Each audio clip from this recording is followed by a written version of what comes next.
Et nous sommes en compagnie du sémillant Eric Lewin. Bonjour Eric. Ça va Fabrice? Le rédacteur en chef des publications Agora, ça tombe bien, vous tombez à un moment, voilà, on pensait quand même finir ce semestre sur une note positive. Là, ce se complique un peu, hein, alors qu'on était sur 7,5-8% de hausse sur le CAC 40. On a décroché de pratiquement 2% hier. Les bourses en Europe qui ont reculé. Le coupable, l'euro. Ouais, l'euro et des déclarations de Mario Draghi qui laissent entendre que la politique monétaire va être de moins en moins accommodante, mais il faut savoir ce qu'on veut. On se plaignait il y a un an que la zone euro n'était pas assez dynamique. Maintenant qu'on s'aperçoit que les chiffres économiques sont bons, on a même un sentiment économique dans la zone euro qui est au plus haut depuis 10 ans. Vous avez des déclarations du vice-président de BlackRock, l'ancien gouverneur de la Banque de Suisse, qui a dit même que la zone euro était à la veille d'une décennie dorée. Donc il faut savoir ce qu'on veut, c'est-à-dire que c'est évident que si on a une croissance qui repart, une croissance forte, avec une amélioration de la conjoncture économique, c'est évident que la politique monétaire ne peut pas rester aussi accommodante. Donc c'est normal que là on décroche un petit peu, on décroche un peu sur notamment les taux obligataires, 80 centimes de base sur le 10 ans français, 45 points de base sur le 10 ans allemand. Il n'y a rien pour l'instant de catastrophique, la consolidation est salutaire.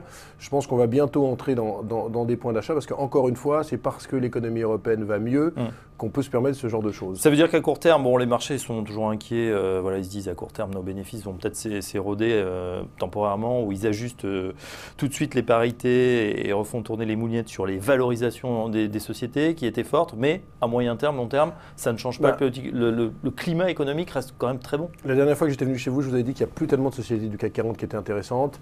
Là, de plus en plus, on rentre dans des niveaux qui peuvent être intéressants. Regardez, par exemple, les financières qui étaient délaissées remontent un petit peu parce qu'on s'aperçoit qu'avec la hausse mécanique des taux longs, eh bien, c'est bon pour les financières, c'est bon pour les sociétés d'assurance. Donc il y a peut-être quelques pourcents à gagner là-dessus.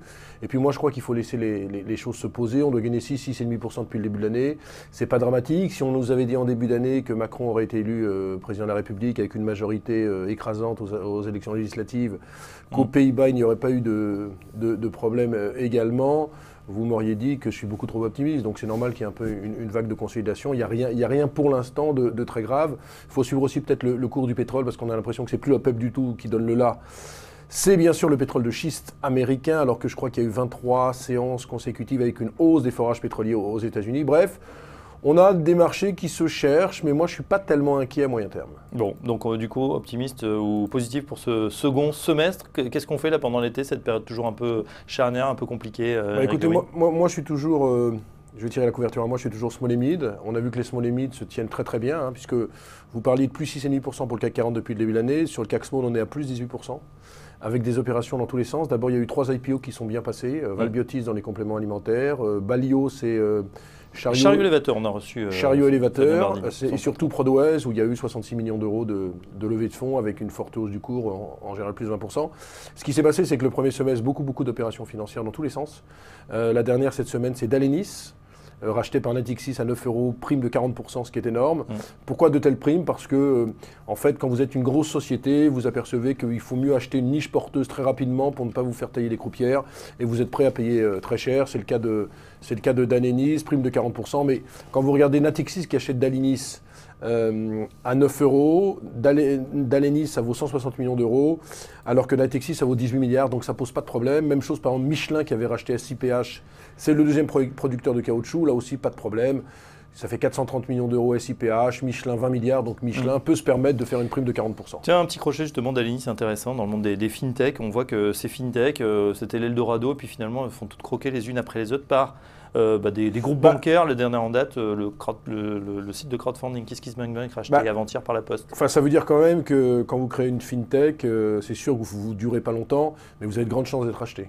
C'est le cas de Dalenis, parce que Dalenis n'était quand même pas en bout de course. Dalenis faisait beaucoup d'investissements. Dalenis avait besoin de se développer, mais le modèle était quand même viable. Donc on se rend compte que, par exemple, pour Natixis, ils ne peuvent pas passer à l'écart de ce genre de choses.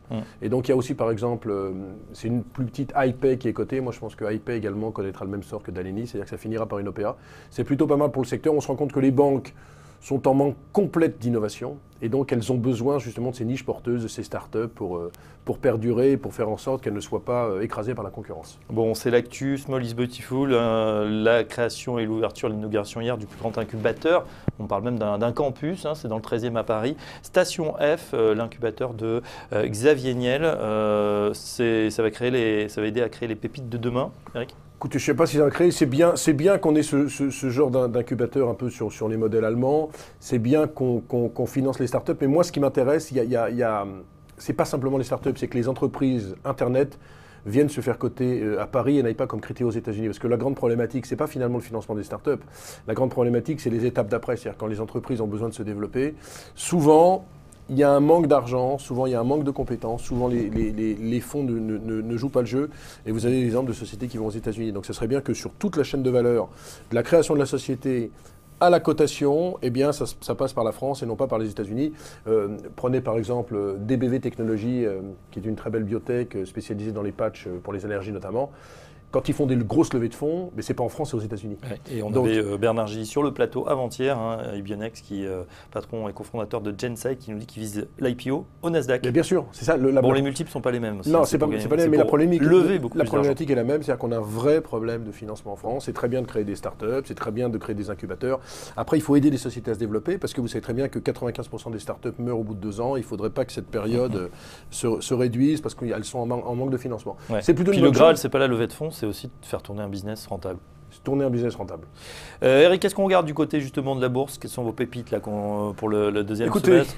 Pour moi, ça va être très simple. Je vais dire encore une fois, je vais paraître complètement gâteux, mais c'est pas grave. Moi, je crois toujours qu'il y aura des opérations de fusion-acquisition dans tous les sens au second semestre, parce que bon, le financement n'est pas très cher. Alors c'est vrai que les taux montent, mais enfin, 80 points de base sur le 10 ans français, c'est pas non plus dramatique avec les croissances qu'on a. Moi, mon sentiment, c'est que ça va continuer, qu'il va y avoir pas mal d'OPA encore. Alors quelques noms, je vous parlais d'Aipay, ça peut faire l'objet d'une OPA. Je vous parlais de Robertet qui n'arrête pas de monter. J'ai déjà souvent parlé de cette société chez vous. On est dans les arômes naturels. Robertet pourrait faire l'objet d'une OPA. Et puis toujours dans mon petit secteur informatique, je crois que c'est loin, très loin d'être fini. Vous avez vu qu'il y a eu par exemple au premier semestre une opération sur Business et Décisions dont je vous avais parlé. Je crois que ça peut continuer parce que le paysage industriel est loin d'être concentré en Europe. Il y a encore beaucoup de sociétés. Et puis, vous savez, il y a de plus en plus de sociétés qui semblent seules, c'est-à-dire qu'elles se disent qu'elles ne sont pas suivies par les analystes et que les patrons, après une dizaine d'années en bourse, ont envie d'aller voir ailleurs. Donc, moi, je pense que ça va continuer. On a eu un très, très bon premier semestre en termes d'opérations financières avec des primes exceptionnelles, les CIC, les SIPH, comme je disais, les PCAS. Ça va continuer, encore beaucoup d'opérations financières. Et de quoi être optimiste? Alors, je ne sais pas si on finira l'année avec 12 points d'écart entre le CAC Small et le CAC 40, mais je pense qu'on peut encore avoir une bonne dynamique, c'est pas fini. On commence certes à avoir des valorisations assez chères dans le monde des mid, on est 17-18, c'est quand même pas donné, mais le problème, et c'est l'avantage pour nous, c'est que les boîtes n'hésitent pas à payer très cher, même sur des multiples de 20, il leur faut des parts de marché, il leur faut des niches porteuses, donc les grosses boîtes payent très cher, ce qui n'est pas le cas dans les fusions entre égaux, parce que vous avez vu que par exemple dans la fusion Technip FMC, le cours de bourse doit baisser de 25% depuis le secteur était quand même beaucoup plus déprimé. Lafarge Holcim, ça a été fait il y a 2 ans, moins 25% depuis, donc c'est beaucoup plus compliqué dans le monde des small et mid, dans le monde du CAC 40 et des grosses capitalisations, ce qui n'est pas le cas dans le cas des small et mid, où finalement les fusions se passent bien, parce que vous avez un gros et un petit. Voilà, on suit donc ce secteur des small et mid avec Eric Lewin et on prépare des nouvelles choses à la rentrée sur T-Finance. On verra ça dès septembre. Merci Eric. Eric Lewin, rédacteur en chef des publications Agora, avec nous ce matin sur T-Finance. Dans un instant, la suite, on sera en compagnie de Thomas Page-Lécuyer. On refait la semaine.